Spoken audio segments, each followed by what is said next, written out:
Hey, what's up, everybody?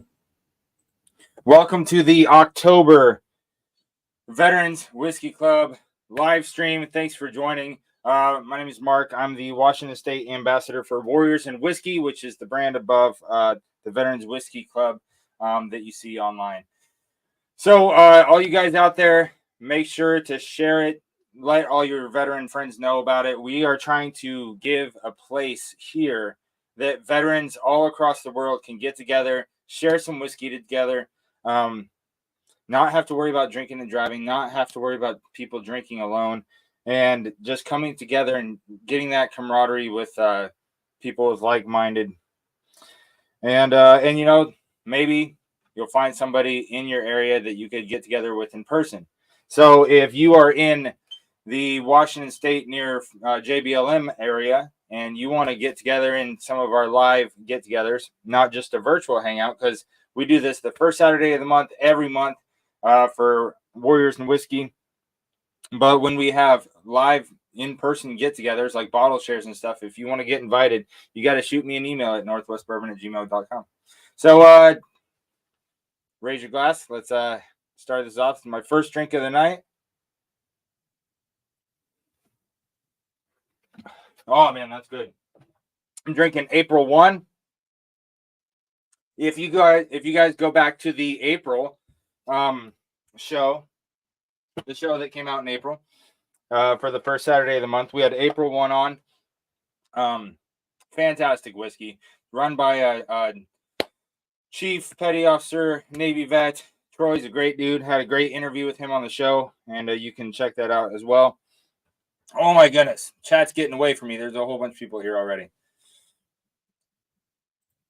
I'm dropping the link in the chat. So there's the link. If you guys want to jump on, have some drinks while we go through these topics, you're more than welcome to. I'm going to see if I can pin that to the...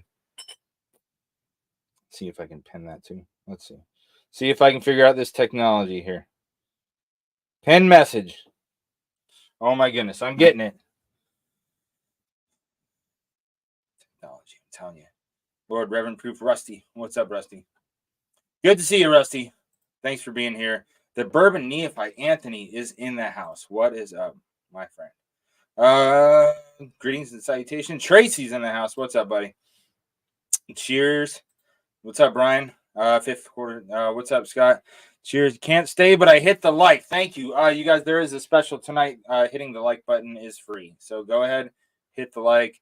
If you got any veteran friends that are at home drinking whiskey alone, shoot them a link to the video so they can come on and drink with us, right?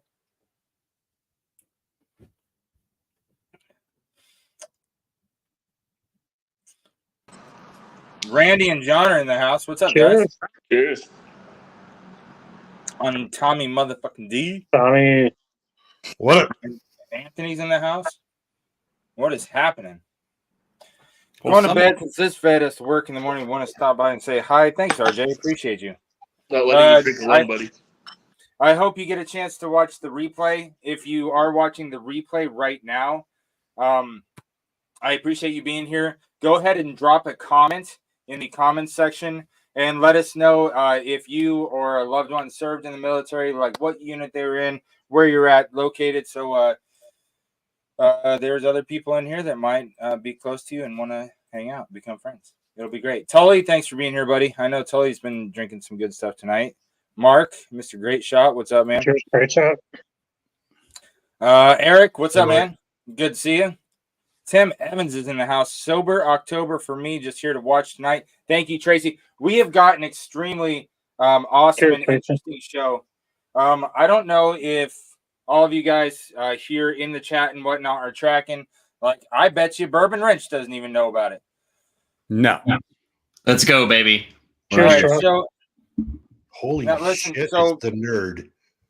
October 3rd was the 30th anniversary. What's up? Sorry, Mark, go ahead. Sorry. October 3rd was the 30th anniversary of the Black Hawk Down incident in Mogadishu, Somalia. So we're gonna play a special video and talk a little bit more about the incident in Somalia with the Black Hawk Down later on. And so this is kind of a special month episode because this week was the 30th anniversary. If that doesn't make you guys feel old, it makes me feel old. But I couldn't bring myself to watch the movie. No, really, I couldn't do it. I watched most of it. I think they did a great job with the movie. Yeah, it's that movie. It's to me, it's kind of like Saving Private Ryan, where they kind of captured like The intensity of battle. Yeah. If you haven't been in it, then that's as close as you're gonna get, and I appreciate it. I think it's great. William Hall, thanks for being here. Aaron, what's up, Tommy? I don't know if I can handle being in it. Even though I was in the military, but I don't know if I could do that. So, well, no, see, we talked about that. I don't remember if it was on Vic's stream or what, but we had a conversation just last week about that to where, or no, it was during the 9/11 special we did. I was talking to Bourbon because Bourbon lives in New York. He's a New York man, and so it's hard for him to watch videos and clips of the towers getting struck, right? And with me, I can watch World War II movies, Vietnam movies, all that all day. But if I watch a movie that takes place in Afghanistan, there's elements in it that just hit me on a different level that just raise my my tension and my anxiety. And I have a really hard time watching any videos on Afghanistan because I went there 4 times and lost a lot of friends there. And it's different when it hits home like that. I understand. I got you. I understand. Yeah. Mm-hmm. It's like, what's up? I was just gonna say, yeah. I mean, I totally agree with you in the terms of you don't know how it is until it is. Like when you're there. But yeah. So the biggest thing I've got understand. Like I've watched some of those movies too, and I'm like, some of them, I'm like, man, this is a cheese ball. And then the other time I watch it, and I'm like, wow, they really understand what happened. Mm-hmm. Mm-hmm. They really it really there's not a lot of movies that bother me. There's some of them that really do.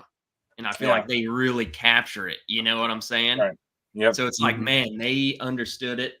And it's good. It's good that it bothers me because it should bother me.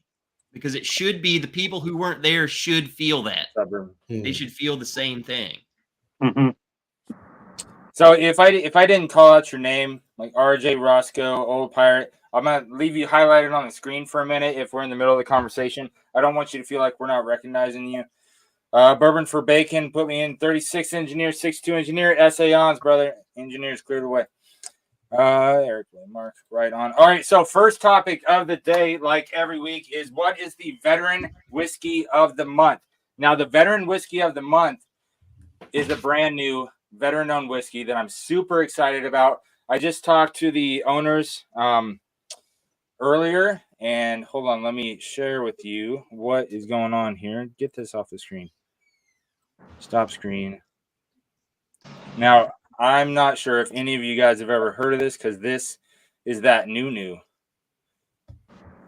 So I traded messages with Brad earlier. He was totally fine with me sharing it and sharing one of his videos later. And so we are going to learn more about this beautiful thing. Sergeant's Valor by Hawk Distillery. Nice. Let's see. Is this Brad Halling? Yes, it is. This is awesome, dude. Yeah, I've not heard of this one. So look at the rim on the bottom of it. It reminds me of a shell casing. Yeah. This is awesome. Do you see these gorgeous bottles? Gratitude. This is Brad Halling was in the Battle of Mogadishu, right? Like he was. He's Delta, right? I believe so. I'm pretty sure Brad Halling was a Delta operator who was. I know he's SOF. I know he's Special Forces. I'm I don't want to misrepresent and say he was for sure Delta. I'm with you, but I'm pretty sure the only SF guys who were there were Delta guys and 75th Rangers. So I'm pretty sure he was freaking Delta. Yeah. Which is awesome. Major, huh? Oh yeah. Dude, that's Delta. That's Delta right there, man. I'm telling you All right day. now. All day. All right, so I'm extremely excited about this coming out. And as soon as I get my hands on it, you guys will know. If you guys are in the Patreon, then you will get a sample bottle if you request one. And so, like I said, I reached out to him earlier today, gave the thumbs up on sharing his video towards the end. And I wanted to feature his, even though I don't have a bottle of it yet, because the distillery is opening soon. And so I can't get my hands on one yet. I'm still putting Sergeant's Valor as the veteran whiskey of the month because it is in honor of this being the 30th anniversary week of the Black Hawk Down incident in Somalia. Craziness. Ogre Smash. What's up, Ogre? How you doing, buddy? So that is the whiskey of the month. So I'm drinking April 1 right now. You drinking anything, Trev? Yeah, I'm just drinking a little oh, I'll grab it. Whoa! Copper and cask. Oh, This nice. is just, I mean, dude, I found myself grabbing this bottle all the time. I'm just killing the bottle. Okay. Randy, what are you drinking? What's up, William? Oh, that just some George P. Stagg, huh? Yep. Nice. That was a pretty hard flex, buddy. Well, I I can't wait to get together with you again over at Michelle's. We'll have to kill the bottle. Oh, absolutely. So you got the Redbreast, Tommy. I like the 15. The 15 is really good. The 15 is pretty good. It's got a unique flavor, I think. Compared 27 to is fucking outstanding. I don't know if it's the up, kettle Zena? corn that my kid made earlier, but it just tastes like popcorn to me.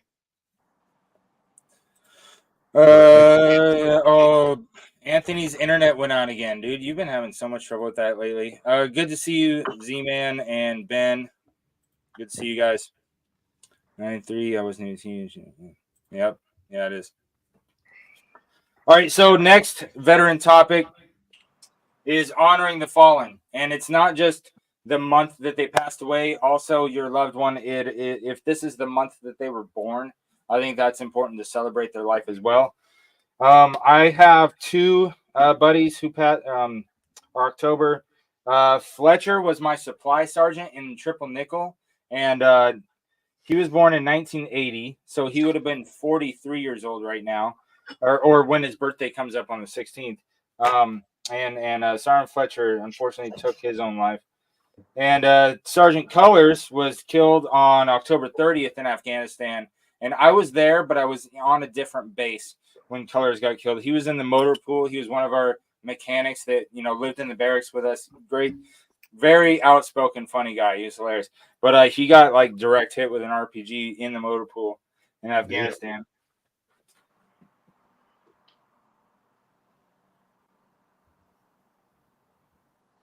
So if anybody on the panel or anybody in the chat has a loved one who has that passed away in the month of October or has a birthday in the month of October that they're no longer with us, we can throw them up on the board and honor them if you feel comfortable sharing. If you don't, you can give a nickname for them or something. Well, I'll just I don't have anyone, but I'm gonna raise my glass to Fletcher and the Colors there. Yeah, and I'll give the chat a couple minutes for them to put anybody up that they want to. Every once in a while, I'll have somebody in the chat that wants to throw. So those bottles are dope. Absolutely. When I saw how beautiful those bottles were, I was just, you get that kind of eagerness, like I want one. So right now they are in North Carolina at the distillery pickup only, and so I'm hoping to get Brad on the show so I can interview him and talk more about it and learn more about where they're at in in terms of distribution and things like that, and their mash bill, and I want to find out all that stuff. And I told him today that as soon as I get a bottle in my hand, we're going to schedule an interview. And I'm excited about that. Sounds great to hear my 249. But Trev, Dimple to the dirt.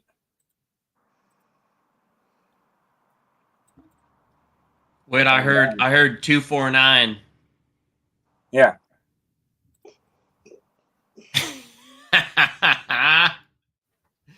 What's going on? What's up, Marvin? What's up, Tommy?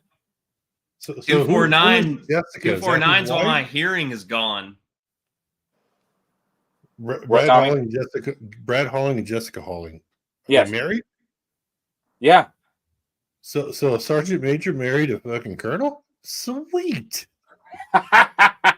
Wait, remember what was it? It was A Few Good Men. He goes, "There's nothing sexier than a woman you have to salute in the morning." Dude, Jack Nicholson's a nut in that movie. But yeah, I know a couple here in Tacoma, Washington, who Andy got to the rank of sergeant first class, then he went officer, retired as a major, and his wife retired as a colonel, and they have Old Soldier Distillery in Tacoma. Oh, nice. But yeah, so it's a husband-wife team that have that distillery in North Carolina.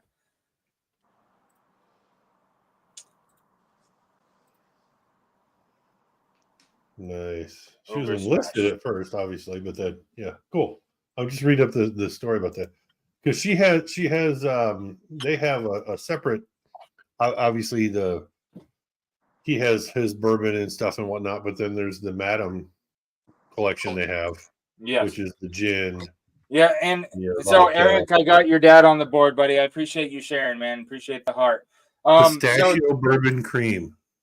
So Tommy, when it comes to the different variants that veteran-owned whiskey labels have, when it comes to the whiskey of the month, my rule is that I can do each label once as the whiskey of the month. That way I cover everything. So if they have more than one label, because they have the Super 62, which is the cask strength, I think it's 106 proof. They have the straight bourbon, which is like 96, I want to say. It's in the 90s. They have a rye. They have the Madam. Yeah, so they have a few different brands, and so they're gonna have their other offerings as whiskey of the month in the future, I'm sure. I was gonna say I don't make the rules, but I do. But yeah, so each label under a veteran-owned whiskey can be on as whiskey of the month once, because I want to make sure to kind of put all of them in the spotlight. So people out there that. Yeah, if people out there don't know about some of these veteran-owned labels, I want them to know. We lost Randy. Yeah. Oh, what's up, Z-Man? Cheers, fellas. Have you done Z-Man? Copper Sky at all yet? No, I haven't. Well, it's out of Colorado. Mike Root, he's a Air Force vet. He sources primarily from MGP, but he's got some really good shit. Okay, cool. I'm just gonna. There's a few in Colorado. I know that. I'm gonna cut in. Bourbon Before Bacon said 249 long barrel only. Supply sucked, bro. I'm just gonna tell you, when I was on deployment, they gave me 2 long barrels and 2 short barrels, and I never once used the long barrel. I mean, I put so many rounds through the short barrels, nearly melted them, but I refused to put the long barrel on my 249. Cheers, Lord Rev. Why is that, Trev? Heavier? What? Was it heavier? Or you couldn't carry it, or what? Well, the long barrel. Let's face it, the long barrels, it was heavier. I mean, let's face it. We're going out. I don't know. Bro, I don't want to carry the long barrel. Like, how much longer are we talking though? They're like 6 inches, Tommy. 6 inches. Well, that's about average. That's about average. It wasn't. Let's face it. It wasn't ounces. Add to pounds. You know. I understand. I understand the weight part of it. I didn't know really, honestly, the length difference. That's all. We threw those suckers out, man. We literally, like, when we were there, all of our 249 gunners, we threw the long barrels out. Like, we literally left them at base, and we kept the short barrel. Like, we brought both short barrels. Was there an accuracy thing though? Was there any kind of accuracy issue? Absolutely. Not with a 249. You're just like laying it out. I would say yes. The long barrel is more accurate, but let's face the facts. Like, when you're in a near ambush, it doesn't freaking matter. Like, my short barrel is going to kill you just as good. That's what I was referring to. So we didn't care. We all rocked short barrels. Nice. All of us, even the 240s, we rocked the 240 Limas. They were all short barrels. We all rocked short barrel. 249, that's the saw, isn't it? Yeah, that's the saw. The 249's the saw. The 240 is the 7.62. Yeah. But we still rocked short barrels on it. Like, supposedly you could like shoulder carry that thing. He ain't. Which one are you talking? 240? Yeah, we rocked 240 Limas. Yeah. On deployment, which is like the short barrel 240. You still can't shoulder fire that thing. It's you can. No, I know you can, but it's like it's too heavy. You just can't. Very long. So in 2009, during my second deployment, I had this big old dude named Palma, just tall, muscular, and when we would dismount doing command wire sweeps when we're doing route clearance, he would go out with the 240. He was nut, just a nut. And that's the thing is like you can, but it's like most people can't do that. Like, bro, that thing's like 30 pounds, man. And if you're holding 30 pounds, you just can't do it. The recoil will fucking kill you. Yeah. No, especially if you're shooting it. You have to lay down. You have to lay down. Period. The saw, like with the shorty barrel we had, I could stand up and shoot the thing. Yeah, I dismounted with the saw my first deployment. It wasn't good. It wasn't accurate. No.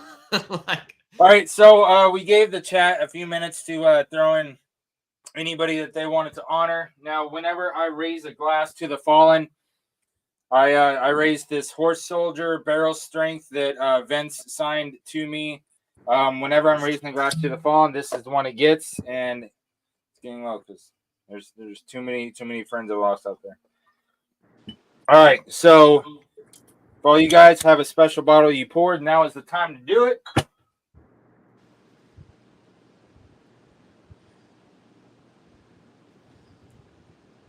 All right, so to all of those that are no longer with us, cheers to them because they still live as long as we keep saying their name. Honor the fallen. Cheers. Always fucking remember. Kapite. Lest we forget till Valhalla. Until Valhalla. Those sons of bitches are sitting there in Valhalla right now, man. Mm-hmm. Yeah, buddy. All right, so next topic is congrats. All right, to build this community and have that camaraderie, we have to kind of know each other better. So if there's anything that's happened during the last month that you're happy about, you're proud of, you got a new car, you got new tires, you got a new baby, you got a new job, you got a raise, anything you want to celebrate, I encourage you guys to throw it in the chat. If you're watching this on the replay, throw it in the comments and share love with us. Like I got a new guy on my security team. I just trained him up last week, and now my team is at full staff for the first time since June of last year. So it's been a year and a half of us being short on my security team, and as of last week, we are finally full up. So I'm putting that up there. I tell you what. There you go.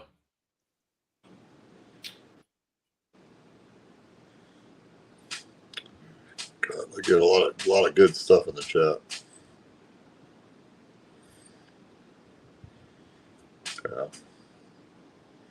What's up, Joe? Thanks for being here, buddy.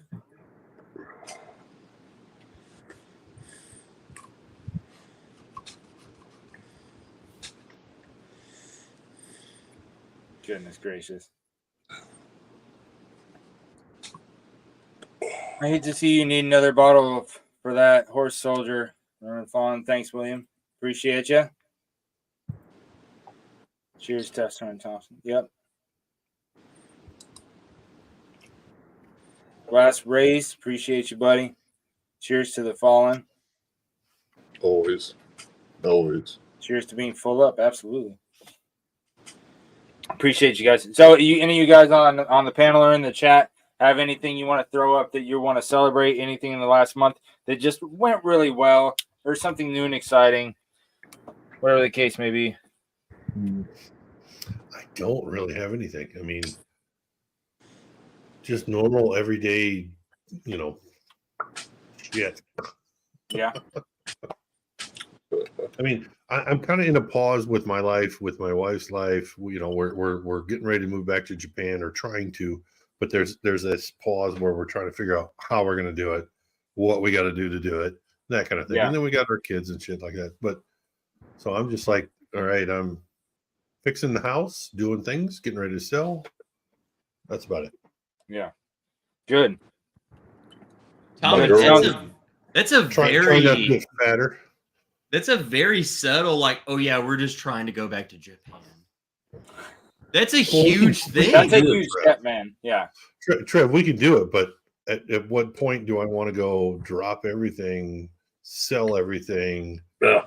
Move. Where do I decide I want to keep this cup or this plate that my daughter had when she was 3? No, I get what you're saying, but you said it so nonchalantly, like, yeah, we're just trying to go back to Japan. Well, we are. I give that props to Tommy's coping the anxiety of it, just like, because that's a huge transition. But you're like, it hit me yet. Yeah, right. It sounds like you're in the calm before the storm. Like you've got things that led up to it, and now you're in that kind of valley to where it's like it's a little quiet right now, nice, relaxed, nothing too exciting going on. But I have this to look forward to, and I like the way you presented it. And Trev, good job catching all those details that were in there that were a little bit under the. One thing I hadn't thought about was it was kind of crazy because I was my sponsor to my wife. She's still a Japanese citizen. And we went through the immigrations. We did the visa. We've gone through that a couple of times now, whatever. Holy shit, we have to flip it around now. And she's going to be my sponsor in Japan. It's not like I've got my SOFA status going back to Japan. Nope, that ain't there. I'm not in the military anymore, So Right. I got to go through the visa process and all this and trying to figure out, dude, they want us to describe how I met my wife, when I met my wife, how I felt about meeting my wife. And I'm like, that was 30 years ago. Oh, shit. I got to try to think of this stuff and write it down. Anyway, it's just kind of funny. It's just kind of how it's flipped going, her being my sponsor, me trying to get the Japanese visa. And that way I can stay over there more than, 90 days kind of thing. Right. Just that part has kind of started hitting me. And that's when I go, okay, I'll have a drink. Forgot to mention, you guys, make sure you're hydrating. Gotta drink some water. Always. Yes, all of you. I've discovered these. These are really good. These polars. Oh yeah. Everyone in the chat, you are all going on a 3-mile hike tomorrow. All right. So before we started the stream, I poured a different glass from Horse Soldier. Got the coin from Vince over there, and this is the 110 proof barrel strength one. Now, if you guys see a Horse Soldier on the shelf, make sure you check out what proof it is, because this one's 110. The one that I drank out of that I raised to the Fallen's 114. And when I had Vince on the show, he told me if I ever see one that's over 120 to grab it because it's way better. Really? That one's 121. I found that one on base. I've been a couple skeptical. months ago. But yeah, so he said that they're all very different proofs and they come out very different. And so if you see a barrel strengths, make sure you check it out. Cheers. So you know those. You know what? I'm gonna call them fools out. You know them fools are like, oh, bro, this one's 121. God dang it! Yeah. They putting out some good stuff at 121 proof. Yeah. See, now I can't bring the shit with me, so why am I going to buy more? Yeah. All right. So next on the list is new bottles.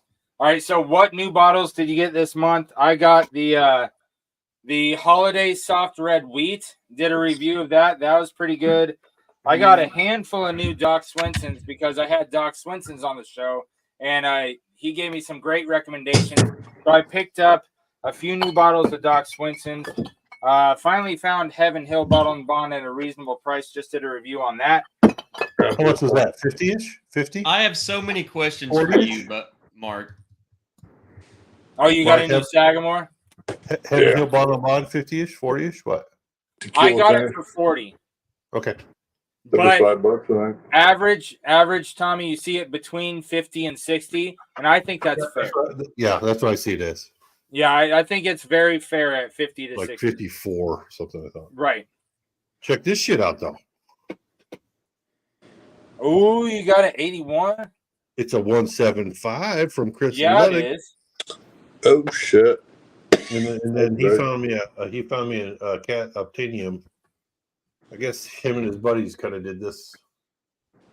Kringle. Obtanium Kringle? What the heck? Oh, so Kringles are a Danish pastry in Wisconsin they're famous. So they're kind of like north of Chicago, south of Milwaukee, Racine area, kind of Kringle kind of thing, Danish area. It's pretty good. It's Obtanium, but you know where Obtanium is from, right, Trev? I know. Yes. I've got a few Obtanium bottles. Well, it's obviously from Cat's Eye. Yeah. Yeah. Gene Nassif. Oh, Trev's favorite buddy. Dude, those Cat's Eye folk, aka Gene Nassif. Yeah. Sadistic son of a bitch is what he is. All right. Anybody else? Any of you guys in the chat right now got any new bottles that you want to share and just be like, oh, dude, I just got this? Because, like I said, community, camaraderie, you get that way with communication. So if you guys got any new bottles, I got this today, brother. Is that C923? Yeah, C923. I got it today. I haven't seen that yet. Dude, this is a good batch. This is really good. It seems like with Larceny, they got better almost every single time. Every release was better than the last one. That's what I've been going for too. I've thought the same thing. They've just been getting better and better and better. Someone mentioned to me, they were like, "Hey, it might not be as good as the other ones." And then I poured it, and I was like, "Okay, we have different palates because this is good. Not a surprise. It's a great batch." Yeah, and you know, really, Trev, really when it comes to somebody saying something was awful, when everybody else says they love it, I always want to send them a sample of what I got to see if it matches up. Because the first time I ever bought Maker's Mark 101, I hated it. I thought it was terrible, and I love Makers. And so my buddy comes over with his bottle. We have a little bottle share night here. And his 101 was so much better than mine. And I was like, I got a shit bottle. Just a tainted bottle, straight up. Maybe. And like Tully, the Simone Barkeep, he said he has a terrible E.H. Taylor single barrel. And I was like, your bottle must have had something crazy in it, tainted something. Because that's abnormal. Well, and so my first and only McKenna 10 was terrible. And I've heard a few people say that on McKenna. Several bottles were, okay. Yeah. I'm right there with you. Tell me, I've had a the McKenna 10 I have right now is really good. The one before it was ass. I'm just gonna be straight up. I would rather punch myself in the face than drink that bottle again. It was so bad. What made you buy another bottle though? What made You you don't. like take You that don't. chance? You don't buy the same batch. So I You understand buy a that. batch. I understand that, Z-Man. But I would say what made me buy another batch was the first ever batch of McKenna was $24. Now it's 50 some The dollars. second batch that was terrible, I paid $40, and then now it's like $70, Yeah, 65 or so. Yeah. which really, I mine's mean, 50 that to just 60. bothers me straight up. That just Yeah. That's why I haven't bought another one. I'm just not going to do it. No, if it's that hit or miss, I'm not taking the chance. But that's kind of why, especially because I'm like, people are like, I was trying to do like a 10-year-old, you know, you're 10-year-old bourbon thing. You have a channel and you have, you do things. And me, I don't have a channel. I'm not going to buy it. Just kind of get another one to hope this. Everybody wants tasty notes. I'm going to go buy 2 bottles of Cooper's Craft 100 instead. So that's exactly what I would say, Tommy, is I would not at this point, if I did not have a channel, I would not buy McKenna. I like it. It's too expensive. Yeah, you're making content, so you kind of have to. I don't know. I'm really liking this rye thing. Yeah, so Rusty, I think that the Rittenhouse rye is a great rye for bourbon lovers because it doesn't have a lot of those sharp spices or strong mints. It is a very well-rounded, nice darker rye. I think the Rittenhouse rye is a great one for bourbon lovers if you're looking for a gateway rye, or if you're a rye lover looking for a gateway to other whiskeys.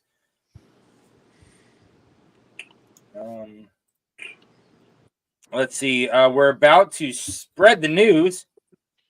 So each month we go through any military news or whiskey news that's really hitting the scene. And so I kind of want to open it up to you guys first. Do you guys have any news, military or whiskey wise, that you want to share right off the bat? All my shit's political, and I'm not going to say anything. Yeah. I was going to say all of my news is like Ukraine news. Mark, I know Israel, you buddy. might watch Israel. you might watch like Funker. You might watch his live streams and stuff. I know who he is, yeah. They've got some crazy footage on there, man. Yeah, Dude, that's how I keep up with the current military. Right. All the hype is Ukraine, and that's what I've been watching, and I watch him. It's it's ridiculous over there. Yeah, Tommy kind of alluded to it. I just heard about this today. I did not know that yesterday, as of yesterday, there is some crazy war going on with Israel. And I wanted to learn. Play this shit. What is this? Exactly. I wanted to learn more about it. That's why I did my research and got it for us. Let's go. Hamas has fired over 5,000 rockets. And deadly surprise attack ridiculous. by Hamas this morning. And they've got people coming up through the Gaza Strait, parts of Israel today. Infiltrated Israel by land, sea, even air, sending paragliders in. Hamas also launching thousands of rocket attacks, overwhelming Israel's robust defenses, and then sending armed militants into the streets of Israel, some of whom were seen cutting fences at Israel's border with Gaza City to get into the country. Dozens of Israelis are dead, hundreds are injured, and Hamas has claimed to have taken hostages, bringing them back to the Gaza Strip. Israeli Prime Minister Netanyahu addressing Israeli citizens this morning, declaring the country is in a state of war and vowing swift retaliation, which is already underway. Palestinian officials saying at least 200 people have been killed by Israel's retaliation. NBC's Raf Sanchez has been on the scene all morning. He's in the southern part of Israel. Raf, what is the very latest there that you are seeing and hearing? Kristen, we are now more than 10 hours into this unprecedented surprise attack by Palestinian militants from Gaza, and this chaotic and violent situation is still unfolding. I just want to give you a sense of the geography. We are about 6 miles from the Israeli border with Gaza now. You can probably see behind me, Israeli forces have closed what is normally one of the major highways in southern Israel. On the other side of this checkpoint, Kristen, is the Israeli town of Sderot. It is one of the major Israeli communities close to the Gaza border. I just got off the phone with an Israeli security official who tells me that fighting in Sderot, as well as several other towns and cities and communities along the Gaza border, is still underway. Kristen, that is a sentence that if you had asked me yesterday, I would not have told you was plausible. The idea that Palestinian gunmen are inside of Israeli communities is what has taken this country so by surprise, and it is the method and the level of sophistication with which they have carried out this attack. As you said, Palestinian gunmen arriving by land, by sea, and for the first time by air, using paragliders and hang gliders to cross the Israeli border. They did it, Kristen, under the cover of a barrage of some I'm sorry, that's 2,000 stupid. rockets, which seems to have overwhelmed Israel's absolutely cutting-edge, world-leading missile defense systems. Throughout the day, we have seen plumes of black smoke where these Palestinian rockets have got through Israeli defenses and they have struck home. I want to give you just the very latest numbers that we have. Israel's emergency services are saying 70 people are confirmed dead inside of Israel. That is one of the largest losses of life on a single day in decades here. Some 800 Israelis are wounded. And Kristen, inside of Gaza, where Israeli airstrikes have now begun, I was going to say that they're really fear-mongering. That's my problem with it. Have been killed already, 1,600 wounded. Kristen, I'll just close with saying that perhaps the most important dynamic here, the key to understanding what comes next, is the fact that Hamas and the smaller militant group Islamic Jihad say they have Gaza, where Israeli airstrikes have now begun. The Palestinian Health Ministry is saying 200 people have been killed already, 1,600 wounded. Oh, okay. Kristen, So I'll just he got close new with news. saying I was like, that's not the that number perhaps you the just most said a minute important ago. dynamic here, the Okay. key to understanding what comes next, is the fact that Hamas and the smaller militant group Islamic Jihad say they have Israelis captive inside of Gaza, and the whole world is now watching to see what Israel will do next to get its people home. Kristen. Okay, cut. And Raf, as cut you this. Yeah, I was gonna say this is over 30 minutes long. We're not gonna watch the whole thing. For one, I think this is fear mongering. Do I think they have Israelis hostage? Probably. But let's face the fact: Israelis, they don't put up with shit. So if these people that they're saying Hamas, I don't even know what is Hamas? I don't even know what that is. Hamas is a territorial or a terrorist group that is funded by Iran, and they are in Palestine, and they've somehow gotten their troops, whatever, down to the southern part of Gaza through Egypt, through Jordan, and infiltrated Israel. I was gonna say they have to be going through Jordan. Yes. So right now, from what I heard, is Jordan and Egypt are trying to figure out what they're doing, what's going on, that kind of thing. Okay. I hate to bring this in there, but it's kind of like what's going on in our southern border with, it's not just Mexicans coming through. We don't know who's coming through. Yeah. You got an open border. From what I understand, who's coming through? From what I've heard was they are sponsored by Iran, and what has recently transpired with Iran is, well, our government has given Iran money for hostages and whatnot. So, Interesting. It's kind of crazy. Well, is you all right there, buddy? Yeah, I'm fine, brother. All right. Look like you're sleeping. That's all. All right. So, Tommy D, thank you for having the research done already. Great it's question, crazy. Trev. So, when the question of what is Hamas, that's these guys right here.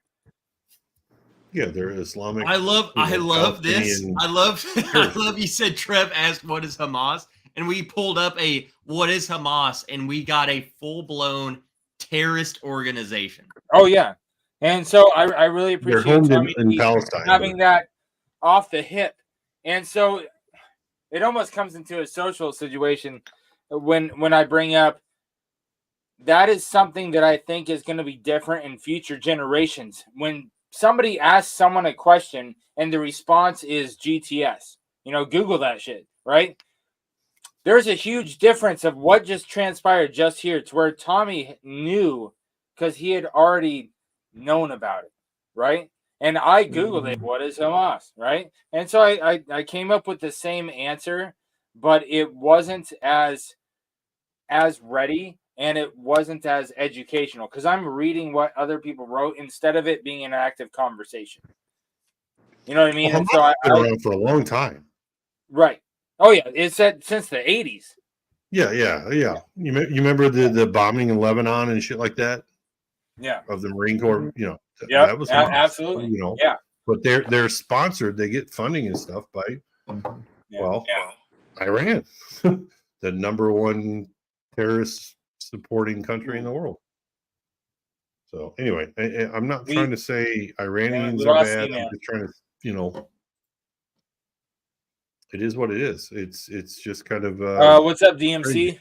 Good to see you, Michelle. I don't remember if I said hi to you earlier, Michelle, but I appreciate you being here.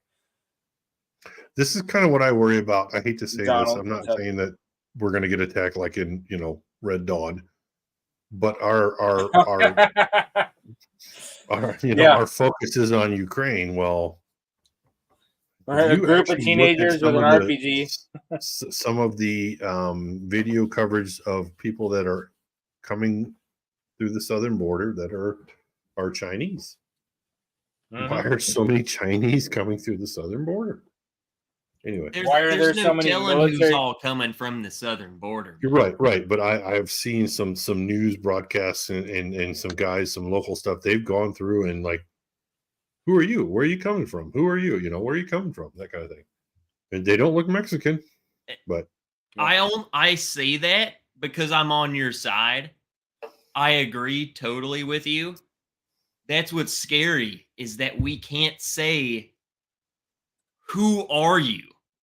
Who are you coming from this border? Right. That's what's scary. You know, it's like, I don't want to be the bad guy and say, yeah, you can't come into this country. Oh, and because everyone wants to say, oh, you don't want Mexicans coming in the country. Bro, you don't understand what's going on. Right. It's not about that. I want everybody to have the same rights that I have. Yeah. But that's the problem. Country you're in. That's the problem is the people who are coming into the city or coming to the country are, hey, there's freaking Jose and his family. And then there's freaking all of this Taliban, Al-Qaeda fighters. Yeah. When you hear that it's refugees, right? So when you hear refugees from a country at war coming in, and then you look at the crowd and there's no women or children, it's all military age males. Yeah, it's all single. Why? Why are they there? Because they're probing whatever's going on. Yeah. Them fools aren't just innocent. Mark, Mm-hmm. I have not seen an influx of anybody in my community. However, comment. Afghanistan is literally the breeding ground of exactly what we're talking about. Yeah. It's like, you're right there. Why is it that everyone here is all middle-aged, grown-ass fighting age males? All right, so anybody. Then why are the women and children? Why are they running off? Yeah. Like what? Like okay, I'm not dumb. I know what's about to happen. Yeah. Now I'm aggressive, but then now I'm the bad guy. F it. It's been a hard week, but I believe it'll be adequate. How to train some of them, sticking to at least. Yep. Yeah. So anybody can come on. I encourage any veterans out there. I strongly encourage any veterans out there to come on, share a pour with us. Introduce yourself. Let us know who you are, where you're at. That way, us as a community of veterans who love whiskey can get together and hang out. And so if anyone's out there that wants to jump on and hang out, the link is posted. If you look at the chat at the top of where the chat panel is, you'll see a link up there. You click on that and you can come right in. In a couple minutes here, I'm going to be playing a video, and so we're not going to be on screen because, like I said earlier, as for the whiskey of the month is Sergeant's Valor from Bee Hawk Distilling. Bee Hawk Distillery is in North Carolina, run by Brad and Jessica Halling. Brad was in the Mogadishu, Somalia, Black Hawk Down, as we all know it. That incident that happened there. And so we're going to play a video that I asked him if he was okay. I was like, hey, can I play your video on my live stream? And he was like, yeah, absolutely. Because I want to share with you, because it talks about the incident that happened, and then it talks a little bit about the distillery. And I'm excited to share that with you guys. That's awesome. For all you guys who haven't seen it. Yeah. And he's linked up with the guys in the Black Rifle Company, because they're the ones that posted the video on their YouTube, because B-Hawk doesn't have a YouTube channel. So the Black Rifle Company guys, the guys that make the coffee and stuff, they're connected with Matt Best and a bunch of other like really cool veterans. Yeah, it's on their channel. So I'll be showing that in just a couple minutes here. But anybody out there that wants to jump on, you're more than welcome to.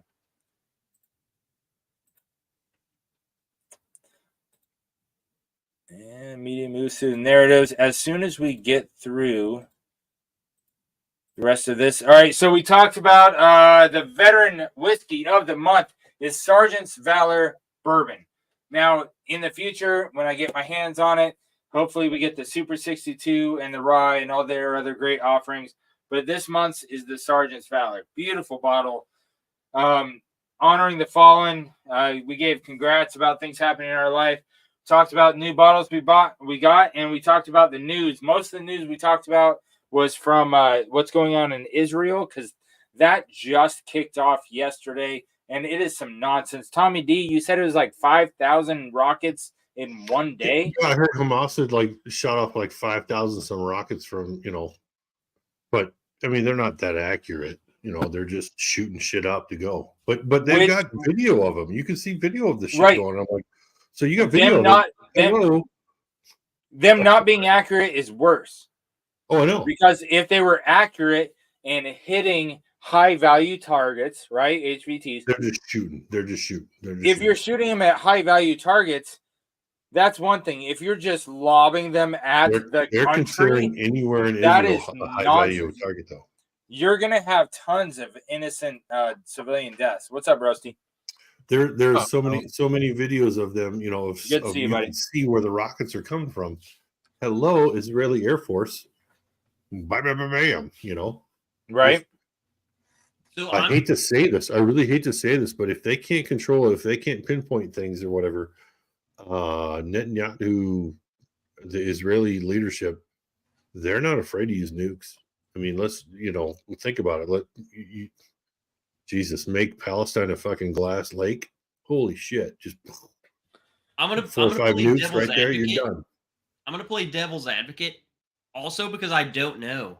So Hamas, is this a terrorist organization? Yep. So they're not a country. No, they're so I'm guessing. I'm trying to picture, because Israel. Let's face it. I don't know what you guys' beliefs are, but as a Christian, Palestine is like a battle zone for my beliefs, and they've been in battle for thousands of years, and these people bombing us is just more of the same. So you're telling me a terrorist organization is sending missiles into Israel by the thousands of missiles into Israel. That tells you right there that you have countries not to this extreme. So it's like they've been hoarding it, they've been waiting, they've been building it up, but they had to get support from somewhere, and it's probably Iran. What's up, Lone Wanderer? Good to see you, buddy. But think about it. When Obama did this, Obama gave him how much money? Iran. What's up, Joker? $2 billion or something like that. Now fucking Biden just gave him $2 billion. And I'm not saying it's our government that's supporting him. I'm just saying, though, there has been some mistakes, I believe, that has allowed Iran to sell their oil to China and shit like that to get the funding they need. And they are all about supporting other organizations to affect the world. No, I guarantee you, people want to think this world is like all rainbows and unicorns. No, people are shady as shit. It's a dirty world out there, man. You're shady in their lives. We're shady. They're shady. Everyone's shady. It's a dirty world out there, man. I have seen some stuff overseas that I was just like, people don't understand how bad some people are. Yeah. Like just rotten. Like Sodom and Gomorrah, there is no good in you. There's a reason why he struck down Sodom and Gomorrah. Exactly. My wife has a coworker whose husband is Palestinian. Oh, I lost Rusty. And he showed me pictures of when he took a vacation to Lebanon, and it's beautiful, it's wonderful, and I haven't talked to him in a couple of years, but because there's not been a connection there with the wife and stuff. But before, though, we got along great. He was happy to meet me. I was happy to meet him. It was great, There's just a cultural and a religious difference that makes people do stupid shit. Yeah. All right, so scary. That's what's scary. People decide to do these things. This world is still scary. Yes. Here's my fear, though. And I'm not trying to go off topic here, Mark, but Trev, I don't know. The kids of today, the leaders of today, the millennials of today, they don't know what's happened in the past. They don't remember this shit. They don't remember the bombing of the base in Lebanon. They don't remember the terror that's happened in the past. It's not taught in fucking schools today. No. They can't even remember. They can't even remember Benghazi. They can't even remember. I mean, shoot, are we that so far removed from 9/11? Like, people don't realize the horror that's out there. They just think it's, when I was a kid, freaking something bad happened. Yeah. Like, they're so far removed from all of this. But then again, you start looking at other things that happened. Benghazi happened 10 years ago. I know. Right. You know what I'm saying? Like, this is definitely not taught in schools. Removed. It's not remembered in schools. When I realized the other day that children born after even a year after 9/11 are now old enough to drink. I know. It's crazy. Right. I was a child when 9/11 happened, and I also served in the same war that preceded 9/11. Like, it's unbelievable. I was a child. I don't even remember 9/11. Like, to be honest, I remember, oh, wow, a plane flew it. I just thought it was a game. Like, oh, wow, a plane flew into a building as a child. Because and you were I fought in the same war that was because of that. Right. Yeah. Like, that's right. So that's a great. Not to break over things. Sorry. No, you're good. It's actually a really good segue into this week. On October 3rd was the 30th anniversary of the incident that went down in Mogadishu, Somalia. Right. Yeah. With the Black Hawk Down incident. How many? I mean, I saw a movie about that. No, how many people know about that though? No, it's not taught in schools. The history is not taught in schools. Right. And so I wasn't even born when that happened. I remember it. Yeah. And so before I go into the video, Somalia was, I don't know. Before I go into the video, because it's kind of a long video, I always do an AAR. So all you guys that are military folk out there know what an AAR is. We get an after action review. If we were to do this exact same live stream tomorrow, what would we do better and what went really well? And so all you guys in the chat, guys in the panel, all of you that are watching the replay, put in the comments section.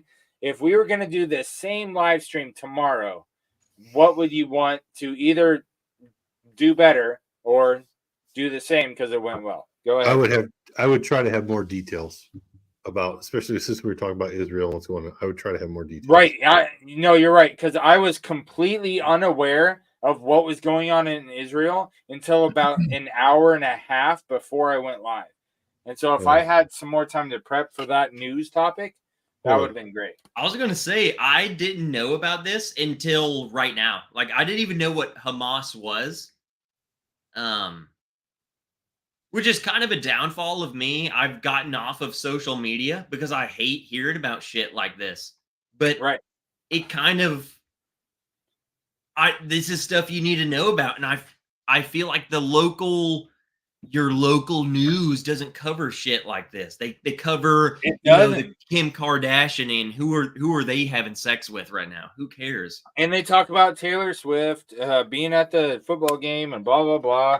And I'm like, there's hundreds of thousands of U.S. troops deployed right now, and there's thousands of people that died in Israel today, and I'm hearing about Taylor Swift at a football game. But anyways, back to AAR. So I got AAR after action review. What would we do different? What would we do the same? First thing I got is news research. Thank you, Tommy D, for calling me out on that, because one of my biggest news research topics of the night was Israel, and I was very ignorant to it because I just found out about it an hour and a half ago. Usually when I bring up a news topic, like when things happen, military or whiskey related, I usually research it beforehand. Today, I didn't research it at all. I was watching that video fresh ass live with you guys. And so good call out. Appreciate that. Anybody in the chat, in the comments, or here on the panel have anything else do different or do better or do the same? Like a sustain? Pretty awesome. Everything you did looked real good to me.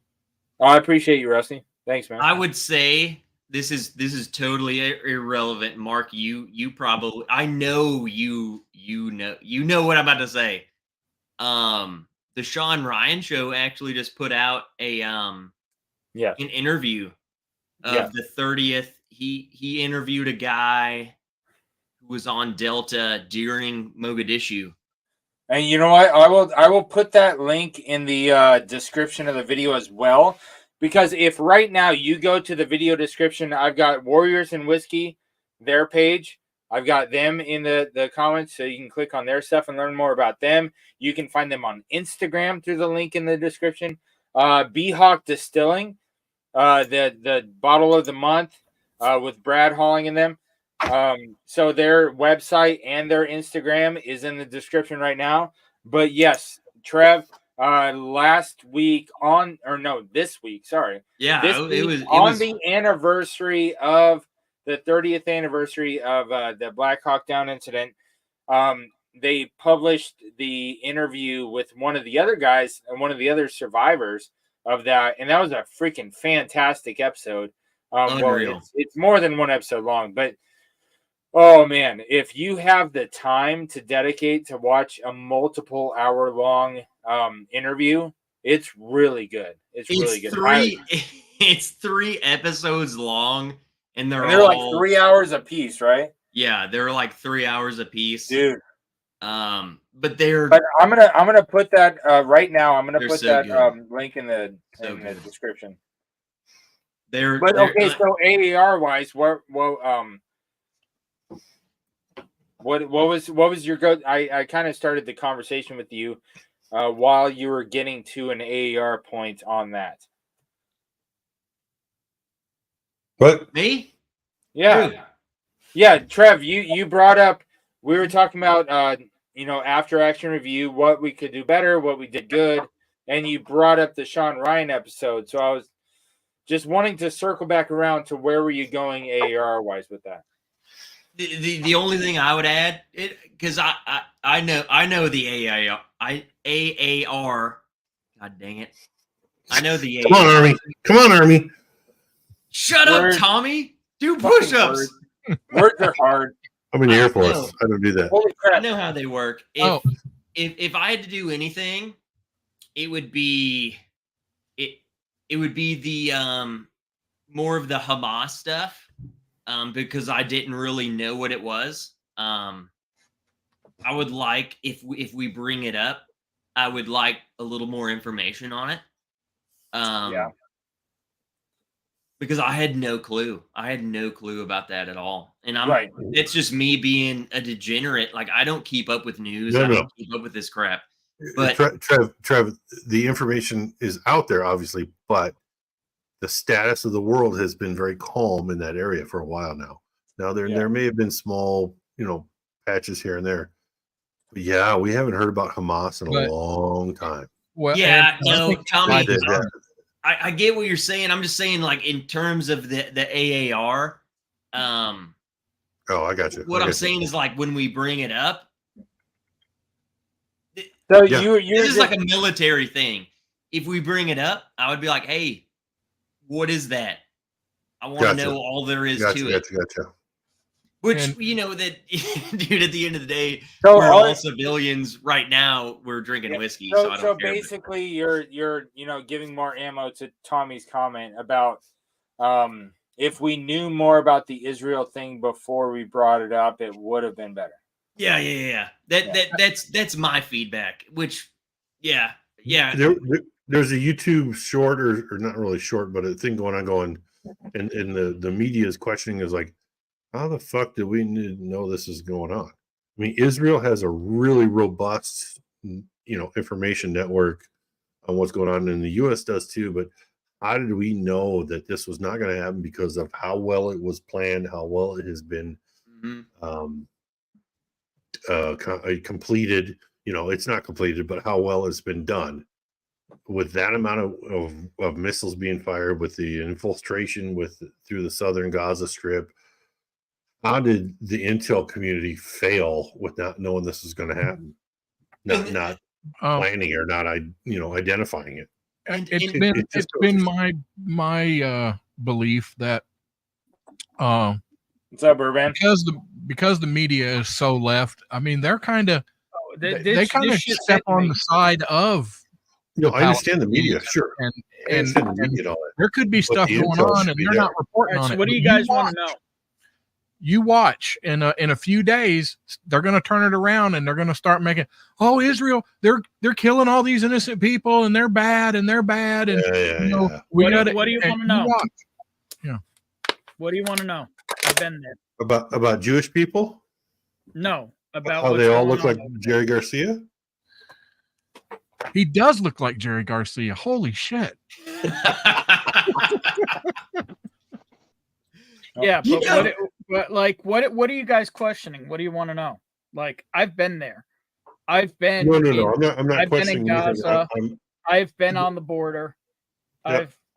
I've been literally next to a sign that says, if you're a Jew and you cross this point, your life will end. The shit you see in the news is bullshit. Now they're going to show you. They're going to show you what's good. They're going to show you what gets clicks, right? But not. They're not going to overstep too much. Okay, but here's the thing, right? If they show you a sign that says, if you're a Jew and you step over this, you're going to die, they ain't going to show that. No, but let me tell you something though. Like 90, I don't know. I can't give a percentage, right? But there's there's huge portions of Israel where Jews and Muslims live together, eat together, drink together all day long. Very much so. And no one has a problem. They're and just nobody, regular old people. Like literally, there's an area of Jerusalem called the Arab Quarter, right? Wait, my sister's favorite place to shop when she's in Israel, because that's where she gets the deals. Like, you can go into a restaurant or a bar, and you'll have Muslims, Jews, Christians, atheists, whatever all eating and drinking together, having a good time. Cheers, man. On every side, you got 10% of idealists. I can't give a percentage. I can tell you, I've seen the people who live in Gaza and the people who are in the occupied territories and all that bullshit, they're choosing to live that way. They're choosing to be there. Very much so. But well, And some of them don't know any better though. It's fucked up. So what is I want to know your standpoint, Ben, because I don't, dude, for one, I think if you are a United States news channel, I don't trust you. No, so from your I don't watch standpoint, U.S. news. I actually don't watch news at all. I about probably before COVID, probably about 4 or 5 years ago, I realized I had some major anxiety issues. And one of the best things I ever did was cut the news out of my life. The TV Quit news. watching the news. The TV news, I completely deleted it from my life. But and it's one of the best things I ever did. Because whatever you need to know gets through to you. Whether it's social media, YouTube, people you talk to, you know, whatever you need to know, you find out. My question to you though, Ben, is especially with you have family there in Gaza, which is being bombed to shit. I guess my question to you is like, what is the actual state of Gaza? So the actual state is there are actual armed borders, which I've crossed through. Last time I was there was, I guess at this point, 5 or 6 years ago.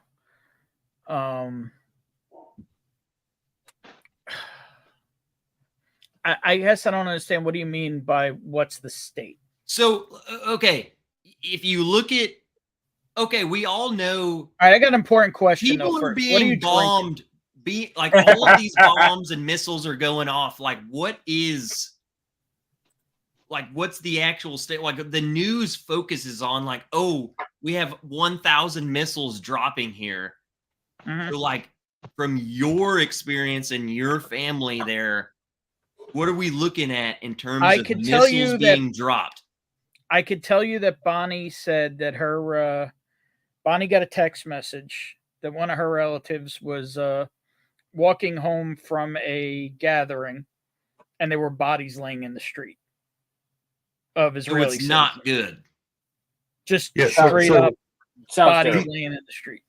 People are going about doing their daily business, doing things, having fun, and literally. So these rockets that they're talking about, they're calling them rockets for a very good reason. They're not missiles. Don't kid yourself. There's no guidance. They're just pointing and lighting. They're just shooting this stuff and saying, "Hey, wherever it lands, it lands, and it's going to kill whatever it kills." Exactly. We don't care. It's just like we're just going to blow up. So when you're just randomly driving around Israel, obviously bus transportation is huge anywhere but the USA, right? If you've traveled anywhere around the world, bus transportation is huge everywhere but here, pretty much, right? Every bus stop has, well, not every. Whenever you see a bus stop with concrete pylons blocking the bus stop, that means that bus stop's been bombed before. I mean, it's fucked. It's this. Now, I will say, when I was there, did I have any problem when I've been there? No, didn't. Did I see armed soldiers everywhere? Did I cross through guard? And I talked to people, and they're like, almost everyone who lives in those occupied territories or in Gaza or whatever, they're choosing to be there to be militant. And Israel is offered, they know what could happen. Here you go, here's the land. You know what I mean? Like, they know what's possible. They know what could happen. Right. But their single belief is Israel should not exist. You know, you guys know we'd be the same goddamn way, though. You know, if someone's bombing freaking my little nobody cares about Arkansas, I will kill you. I will fight you to the death. Right. Here's the difference, right? It's only because of the world stage and everything that Israel doesn't go in there and level every last one of them. Yeah. like I said, which is unfortunate. Because here's the thing: Israel could do it. Every time they've been attacked, they go back and destroy in kind. But that's all it is. They literally do in kind and stop.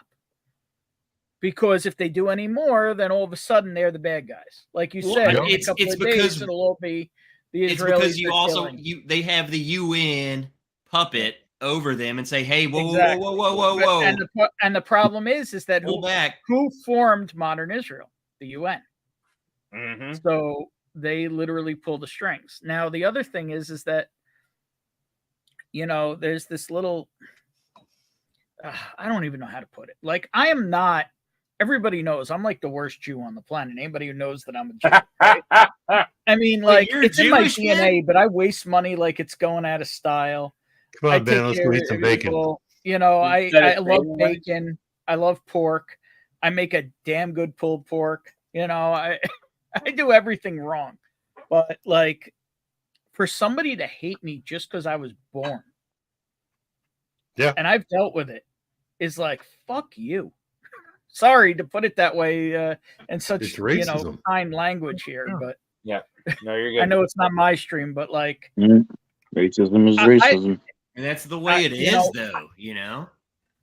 I mean, but you got the unfortunately, and not for nothing. Anybody who needs a reason to side with the Israeli army, just Google Israeli army girls, and you'll be on their side instantly.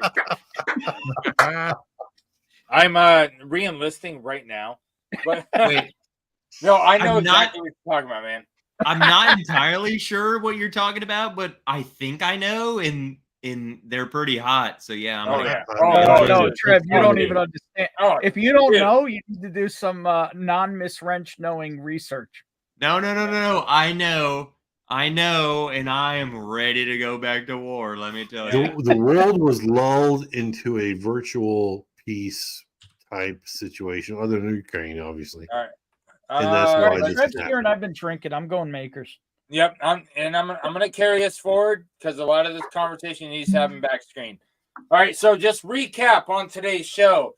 The whiskey of the month was from B-Hawk Distillery, Sergeant's Valor, freaking gorgeous bottle, and you are gonna see a lot more from them on this channel right here in the future. Really excited about that. Cool. And they are the whiskey of the month because it is the 30th anniversary of the Black Hawk Down incident in Mogadishu, Somalia. So B-Hawk Distiller is definitely whiskey of the month. We honored the fallen. We gave congrats to each other on some stuff. We talked about new bottles. We just talked about the news, gave the AAR, and now we are going to watch a video that Brad Halling just gave me, his thumbs up approval to share with you guys because it talks about what happened in Somalia 30 years ago this week. And then it transitions into talking a little bit more about his distillery that just opened. And if you are in the North Carolina region, you are able to go to the distillery and pick some up. And I'm talking to him currently. Did some back and forth with him today about getting some bottles to review on the show and have him on for an interview. I hope that happens. And so to all you guys that are watching us live, where all you guys watching us live and on the North panel. Carolina is he? Yes, North Carolina. Where at? Do you know? No, it's in North Carolina. Are you talking about the hauling stuff? Yeah. Yeah, I don't know. Brad and Jess Halling. I don't know where in North Carolina. I just know it's in North Carolina. It's gotta be. It's near freaking Fort Bragg. Them fools. Those spec ops guys are all near. I thought something about Fort Bragg. Yeah, they're close to it. I do know. I don't. If you don't follow them, they're definitely as of like this month. The month or two, they're building the distillery and they're posting the as it goes on. So it's a huge facility they're building out there. Right. And it's gotta be, I guarantee you it's near Fort Bragg. Wherever Fort Bragg is, that's where it's going to be near. All right, That's so all we're I gonna got. watch the video that covers what really happened in Somalia that day 30 years ago on the anniversary here, and then it transitions in the video to talk a little bit more about the distillery.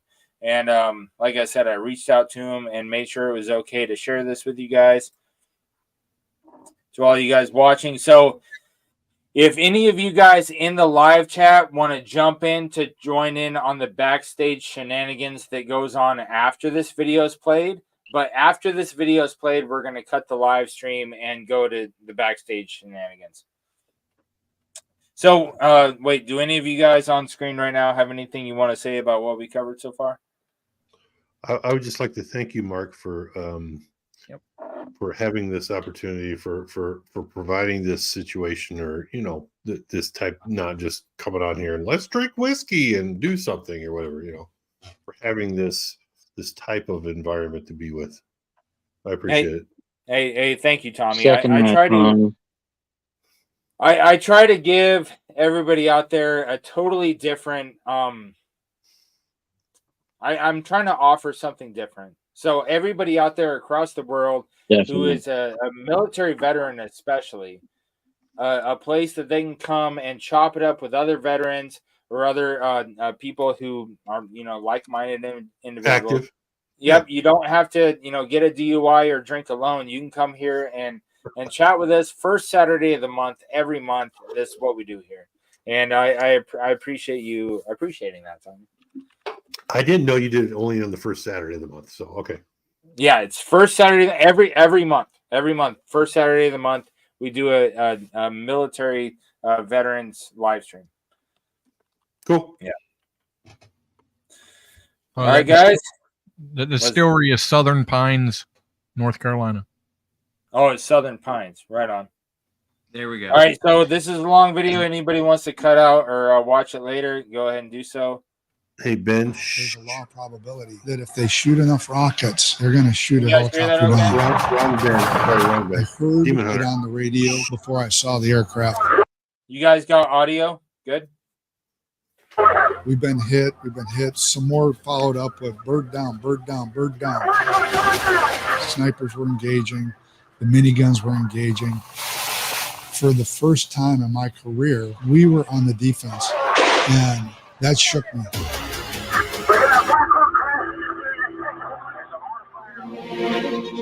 My name is Brad Holling, retired service member, still working with Department of Defense. First group I served with was 7 Special Forces. At that time, there was a lot of involvement in Central America between Nicaragua and El Salvador. From there, I went to 10 Special Forces, about 6 years. Gary Gordon and I were on the same team. He was my senior engineer. From there, I went to a special unit called PSSE. Physical Security Support Element was a clandestine unit that was operating inside Berlin. 5 teams, all special forces. These guys would all speak German, develop a cover in Germany. When the Soviets made their push across Europe, which everybody was sure they were gonna, those guys would already be in place, ready to conduct unconventional warfare operations and disrupt the Soviets from behind after they'd passed through Berlin. Very classified unit that was only declassified in 2016. When the wall fell, I tried out for selection for one of the special mission units.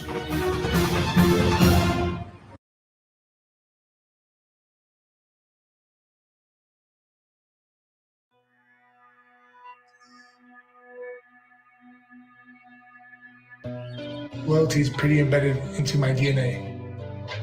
Cleveland, Ohio. I'm loyal to this place.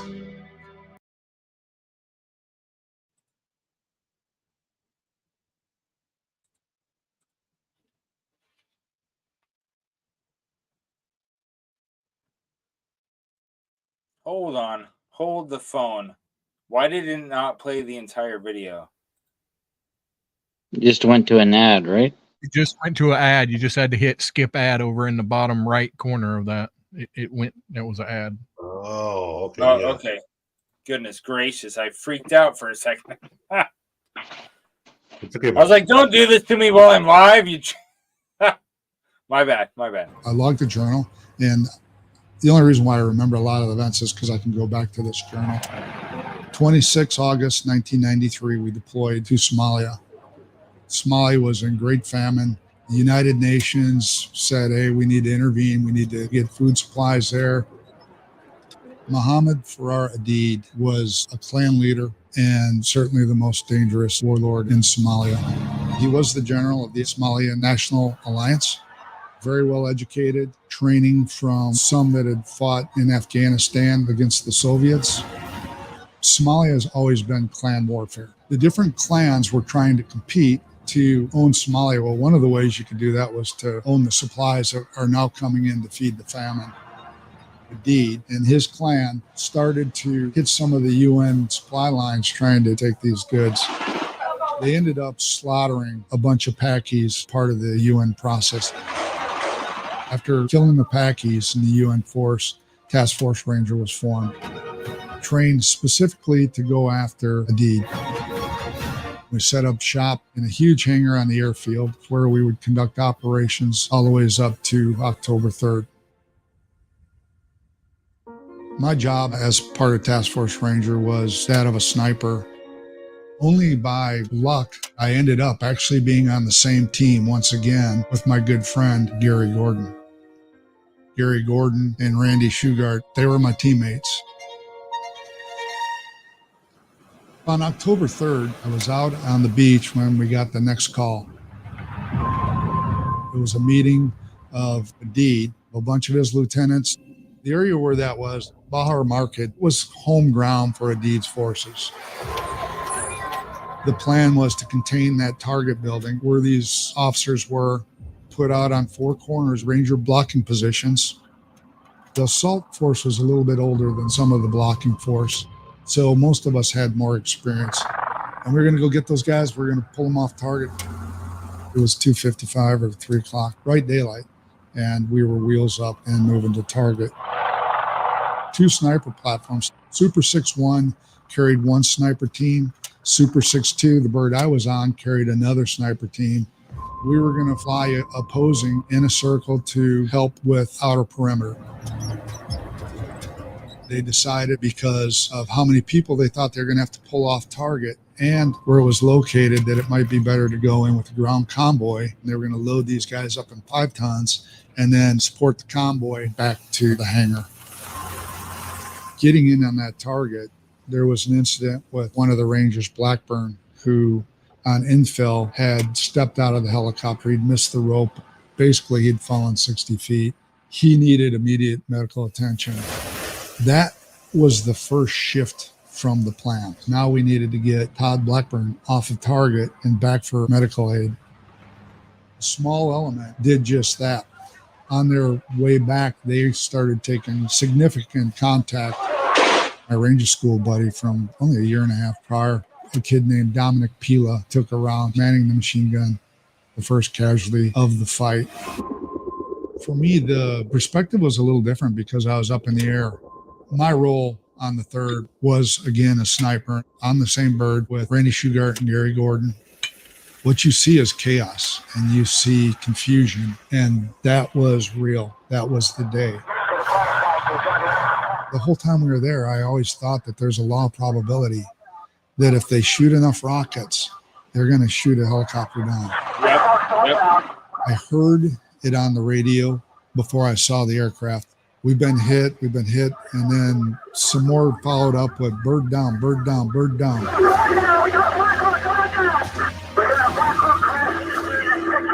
You're kidding me. We come in around, I see 6-1 crashed in the road, and I saw movement. I saw Dan Bush crawl out first. I see Jim McMahon emerge, all other snipers in that bird. Dan Bush was aggressively trying to fight something down the road. He got hit and just went straight down. Our elements are split. We've got people pinned down over here. We've got people who've moved to this building over there trying to protect Super 6-1. They're occupying different buildings. Snipers were engaging. The miniguns were engaging. For the first time in my career, I was in a defensive posture. We were on the defense, and that shook me. Yeah. Are you sick of having issues with your webinars, wasting tons of time on troubleshooting with attendees? If so, you need StreamYard On Air. Hey, it's Dana from StreamYard. I'm so excited to announce the launch of StreamYard On Air. StreamYard On Air is a live webinar platform. You can host a webinar, an event, or a live stream on That StreamYard. over bottom Site. right. With a simple registration page, you can collect all of the emails and names of your viewers. Your attendees don't have to create an account, and they don't have to download clunky webinar software. I'm sorry. This is the 1911 that I carried in Somalia. I happened to be fortunate enough to fit the criteria to buy the weapon back. Great gun, still shoots a lot better than I can shoot it. It shoots like a house on fire. The other weapons that we carried over there on the bird for the snipers, Randy did carry the M21 the whole time in Somalia. That was his preferred gun. We did take some bolt guns. We had some 300s. We tried it with the aerial gunnery stuff and found that it wasn't the best weapon system. For the rest of us, we'd gone back to, basically the Car 15. What we found was in that helicopter with the vibration, it was just easier at times to use our 5.56 semi-auto platform and walk them in to your target. But those were the primary weapon systems that they used on the sniper platforms.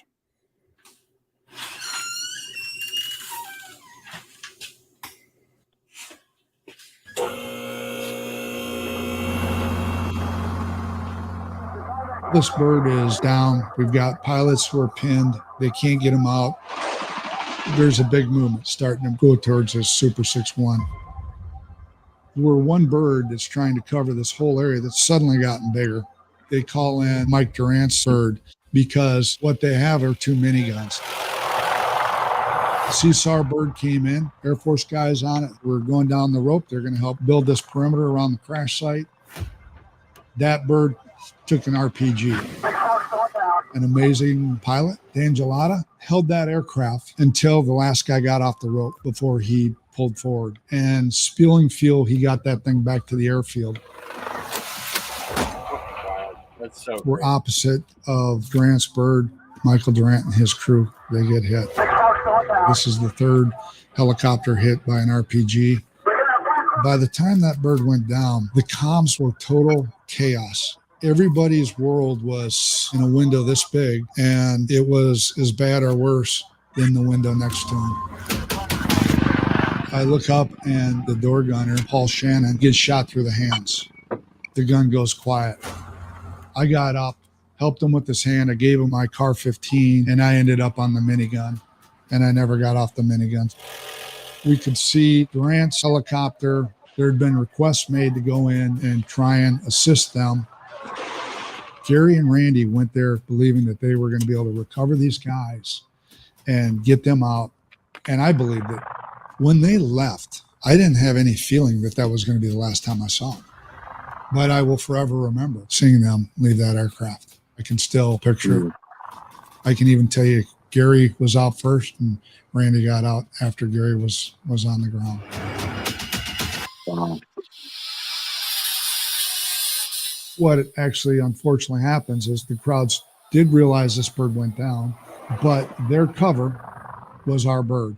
While we were over top of Gary and Randy, we got hit by that RPG.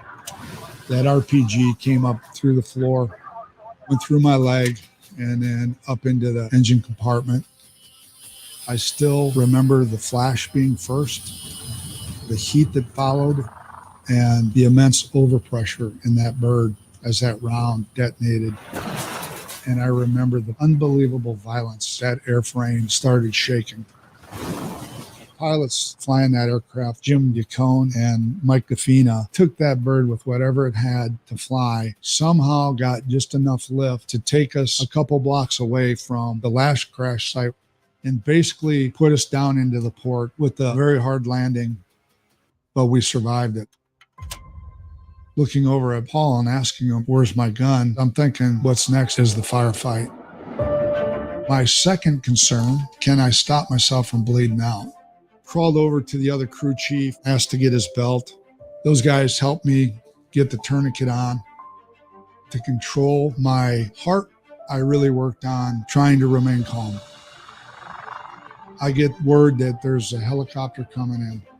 At that time, they really didn't want anybody else flying. But Dan Gelada, who got shot with the Seesaw bird, heard the call and he said, I'm going. He went over to a bird that hadn't even been completely certified. He basically said, doesn't matter. I don't care where it's at. If it flies, I'm taking it.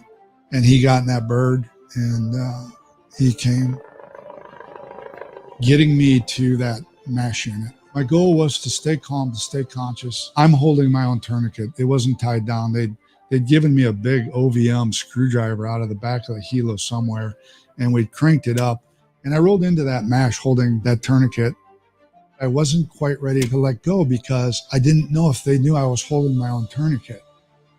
I was having a discussion with one of the medics on the med team saying, someone's got to grab this screwdriver because when I let go, I didn't know if that was the final gush and I'm going to bleed out or what. I remember someone saying, I got it. You're okay. I let go and I let them do their thing. Most of it, I don't recall. Maybe it's intentional.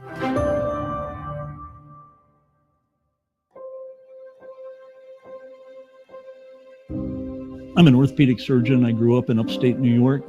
A mass casualty by definition is an event that you just don't expect. Any situation where your number of people that are injured or wounded or need caring for exceed your capacity.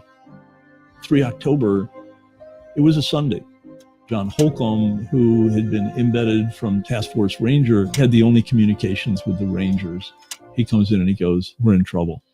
The unit's been hit pretty bad and we got a lot of casualties. And then we said, how much? He goes, we don't know. We just got to get ready. 5:30ish, we hear helicopters coming in. One of the little birds brought in a couple casualties. Dan Bush and Jim Smith came in. Unfortunately, we couldn't save Danny Bush.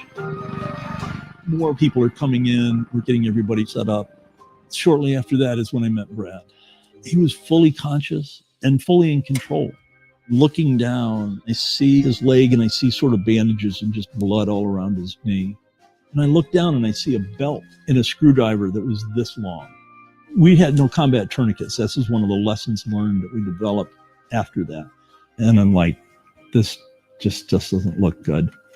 And I said, hi, I'm Dr. Uhorchak. I'm here to take care of you. And as I'm saying that, I literally have an 18 gauge needle, which is used to draw blood and stuff. I buried the needle in the bottom of his foot and he didn't flinch. And that's when I said, I'm not sure I can save your leg and I may need to take it off above the knee. And he just looks at me and says, Doc, don't worry about me. He rolls his head and he looks at the table next to me and he goes, you got to take care of my buddy. He's hurt worse than I am. I'm like, okay, we're going to get you taken care of. Are you still wearing enough layers to insulate Alaska? That's why you need the new and improved bearskin hoodie, the 6-pocket Polar Fleece tactical hoodie. I didn't know he's an amputee. That's John? Brad, can't believe it's 30 years. So glad to see you. Oh, my pleasure. So this is the slideshow I used to give cadets medical lessons, and it's also some life and leadership lessons to the people that were going to be young lieutenants leading our soldiers. I'm not sure you've ever seen these. So you can see we were pretty busy at the hospital that day. And that's what you look like when I first met you, what your leg looked like. You can see the belt from the crew chief. You can see this screwdriver. Oh, it's just truly incredible. I didn't realize there was actually a photo with the screwdriver. I've never seen these. I've never seen a photo with the screwdriver. It's funny though, as I look at it, I'm moved, but I don't know that I feel a loss from that. You know, there were greater losses that day. And when I see a photo like that, I think about not the wound, but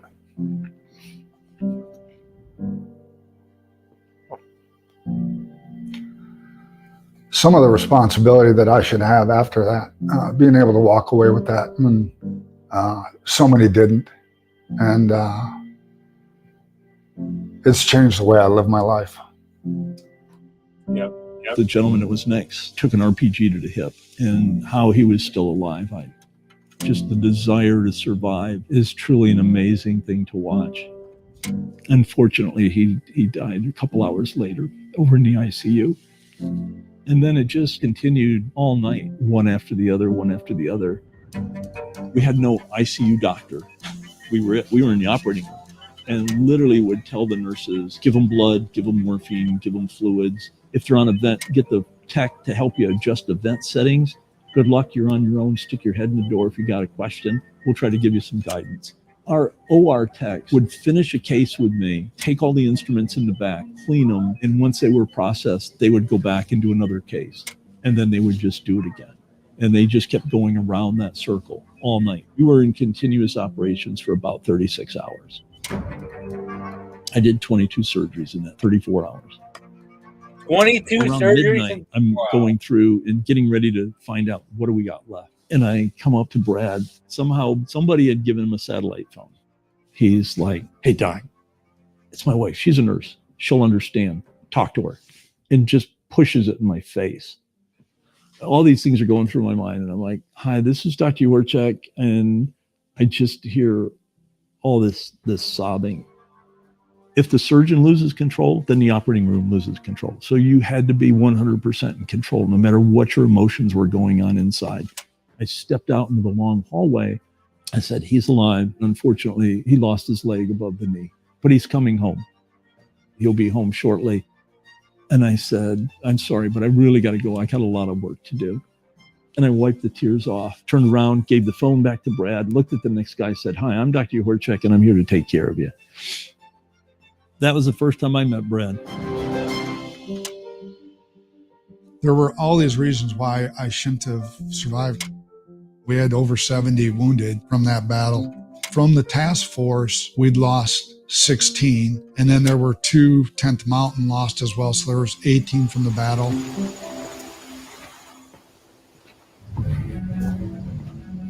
As soon as I got stateside, I started reading on what's available. How do I get back to duty? I'd just gotten a leg. It wasn't fitting very well.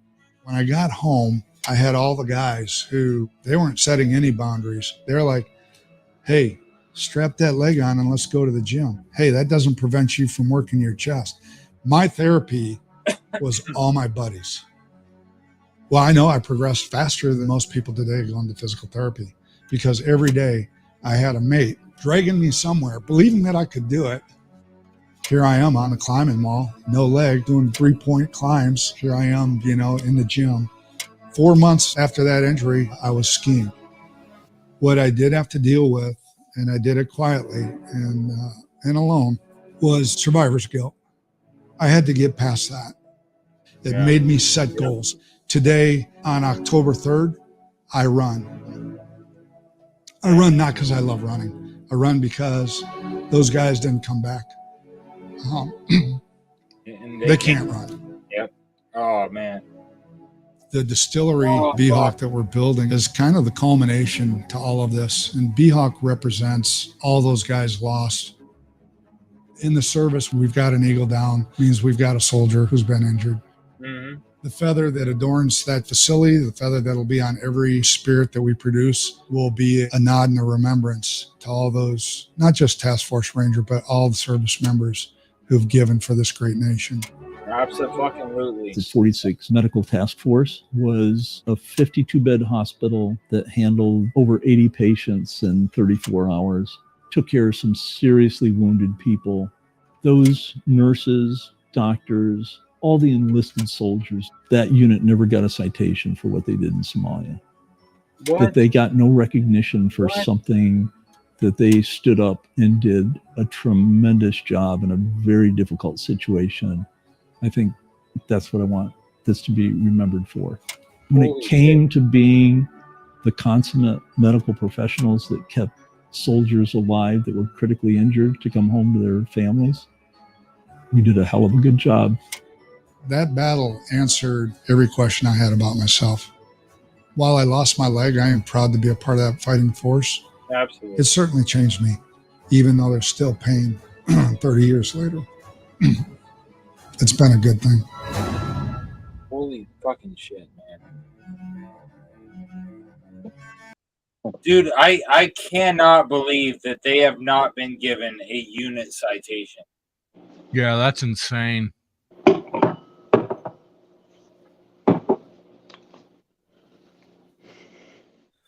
Fuck, wow. man.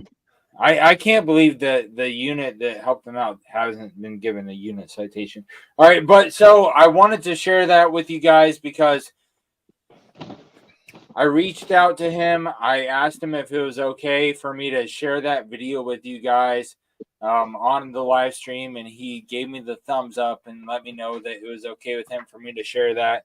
And it's very, very impactful. It's a whole different thing. I don't even know how to phrase the words for it, but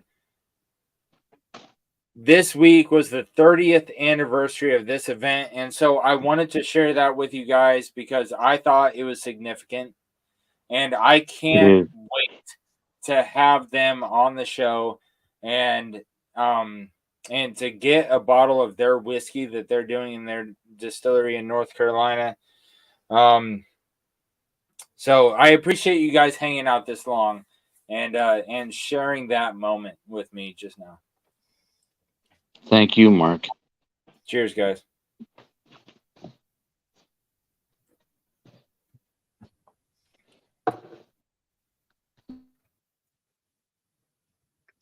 All right, so I want to say thank you, but god damn it, I didn't want to watch that. I didn't want to see that shit. I thought that was a really well done video, though, man. Oh, it is. It is very much. It just hits. It hurts. It hits. It does, man. It strikes on that like inner chord, man. Here's the only thing: it needs to hurt. You need to feel it. Yeah. As awful as it is, you have to, because otherwise it becomes, oh yeah, it happened 30 years ago. I'm not trying to spin this to me, but I did 24 years and I didn't do anything of that. I didn't accomplish anything of that. I don't know. Yeah, you did. You came home. Well, no, I didn't even go though. It's one of those things where when I see stuff like that, where the military, a veteran has gone through some shit, it makes me realize that even though I did so much time in the military or in the Air Force, I didn't see shit. So it I don't want to say it hurts, but it just kind of digs in a little bit. Like, Tommy, the point is that you served. Right, I understand that. No, I get that. That's why I don't want to like spin this around to me or whatever. I'm not trying to be, selfish or whatever. It's one of those things where it's hard to put into perspective. That's all. Yeah. Thank you anyways. For me, I appreciate it. But yep, I appreciate you guys just sharing that moment with me just now. Because this being the 30th anniversary of that incident, and hopefully they are able to send a bottle my way, because one of the things that I told them in my message, I was like, I know you said the offerings are distillery only right now, but if there's any way that I can order a bottle to be shipped, I want to do you justice. I want to do a review online and put you in the spotlight, hopefully even interview them on the show about what's going on with the whiskey and with them. I'm really excited about Sergeant's Valor and everything that B-Hawk has going on. I'm really excited about that because I just found out about that recently. And so that is a brand new release that nobody else has talked about yet. And so I'm freaking pumped about that. Yeah, send them another message saying you've talked to other brethren and the hype is there. We want to know about it. We want to try it. Yeah. We want to do it. Yep. We want to be in on it. Yeah. Absolutely. All right, so I'm gonna cut off the live stream. All you guys that are watching us live, if you want to jump in, join in the backstage shenanigans, go ahead and do it now. Do any of you guys that are here with us, either in the chat or on panel, have any parting words? Go ahead. I just want to say cheers. Stay current. Figure out what's going on in the world, and live your life. Have fun. Yep. Life's too short. Do it. Cheers to all that have served and are serving and have lost their lives. Cheers. Fuck Hamas. What you hear in the news ain't what really is going on.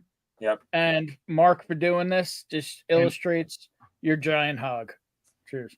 And I just want to say, Jerry, I love your ice cream. Just saying. All